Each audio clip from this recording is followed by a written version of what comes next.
9 मई के वाकयात से मुतालिक निगरां हुकूमत की इलेक्शन कमीशन को दरख्वास्त। चीफ इलेक्शन कमिश्नर की ज़ेर सदारत इलेक्शन कमीशन का अहम इजलास आज होगा। इजलास में निगरां हुकूमत की दरख्वास्त का जायजा लिया जाएगा। निगरां वज़ीर आला पंजाब के शवाहिद जो हैं उन पर गौर किया जाएगा। निगरां हुकूमत ने PTI के खिलाफ कार्रवाई की इस्तदा की है। आपको एक अहम खबर दे रहे हैं कि 9 मई के वाकयात से मुतालिक निगरां पंजाब हुकूमत ने इलेक्शन कमीशन को दरख्वास्त दी है।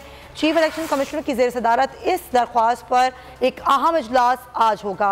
इजलास में निगरां हुकूमत की दरख्वास्त का जायजा लिया जाएगा।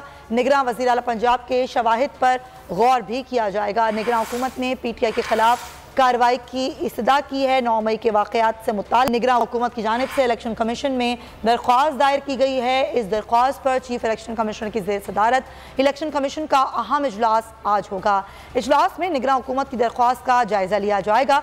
निगरां वज़ीर आला पंजाब के शवाहिद पर गौर किया जाएगा। निगरां हुकूमत ने PTI के खिलाफ कार्रवाई की इस्तदा भी की है। अगर आपको वीडियो पसंद आई है तो लाइक पर क्लिक करें।